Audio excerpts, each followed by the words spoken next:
people are always asking us. I know. What do I show my kids? Now, you know, normally, like at this time of the year, it's easy because we go, oh, Toy Story. But most times of the years, it's not that easy. It's like, I don't know, Showgirls. Go rent Showgirls. Kids love Showgirls. Done and done. Yeah, but exactly. This is you're at home with your kids. You want to spend the night with your family. That's right. You guys are, what are you? Mark, you're probably just alone on a Saturday night, right? Sitting at home, watching your screeners, hating life. Sad face. But if you had kids, what would you watch with them? Well, to answer that question, we have a new segment called Parental Guidance. And Philip Nelson, this guy's got 4 kids. So he knows what to rent if you want to sit the kids down, have them enjoy something. So Philip Nelson, what do you say this week?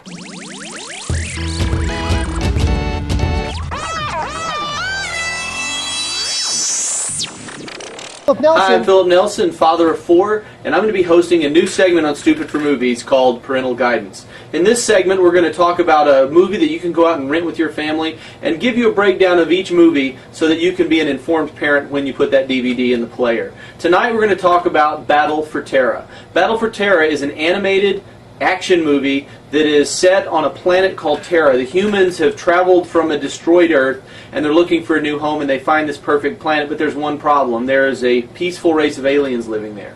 So in this movie, it's a battle where the humans are trying to take over this planet and the aliens are trying to protect their home.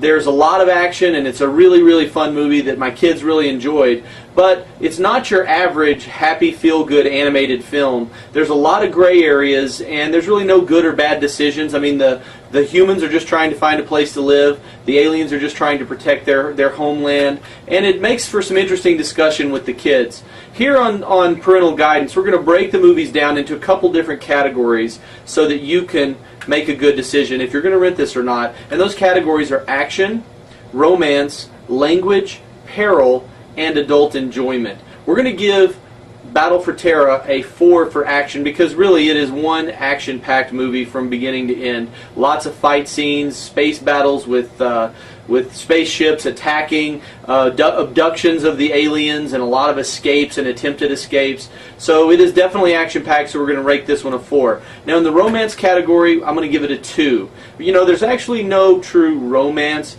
but there is one scene where a human is on a doctor's table and he's actually nude. It doesn't really show anything, but you know, just want you to be informed of what you might see. So now in language, we're also going to give this one a 2 for language. There's only one bad word that I remember, and it's a minor bad word. But just thought if it gets a 1, that means that there's actually nothing that anyone would find objectionable. So odds are most of these movies are at least going to have a 2 or above. Now, when it comes to peril, you know, some people might think that action and peril are one and the same, but in the mind of a kid, I'm kind of breaking them apart because I look at action as, you know, just a lot of intense moments, but peril is when people or characters are in danger.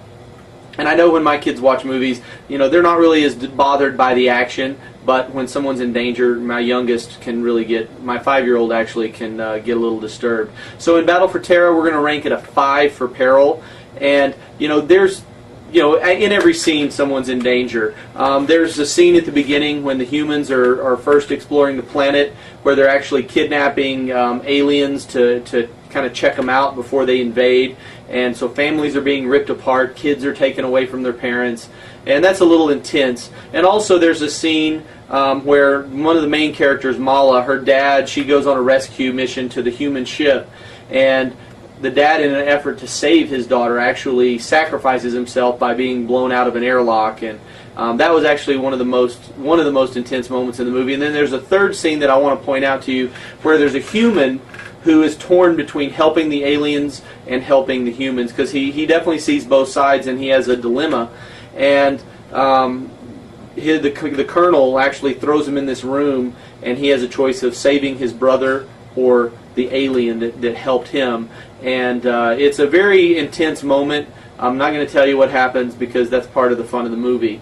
But, you know, it does get a 5, and my kids did enjoy it. And, you know, my 5-year-old, my 6-year-old actually, you know, would hide her head behind me a few times. But it was a good show. Now, this one gets a 4 for adult enjoyment because my definition of a family movie means that it's a movie that the family actually watches. You know, unlike a children's movie where you put on the movie for the kids and go do housework, you know, to me a good family movie is one where the mom, dad, brother, sister, whoever's in the house wants to actually watch it with the little kids. So, that wraps up this review of Battle for Terra. I've got a nice roster of other movies coming up for future episodes, and Philip Nelson, and we'll go back to you guys in the studio. All right. Thanks, Philip. Well done. Actually, that's a good one. I like Battle for Terra. Did he just recommend Avatar? Exactly. For kids. Like it. For kids. Avatar for kids. I like Battle for Terra. I'll admit it. I'm one of the only ones. You go to Rotten Tomatoes and you'll see my review. I'm like, it got like a 15% on Rotten Tomatoes, and I liked it. I liked it better than Avatar. You like everything better than Avatar. All right, thank you, Philip. He'll be with us pretty much every week doing parental guidance, which is a great thing for the kids. Parental guidance. Parental guidance. All right.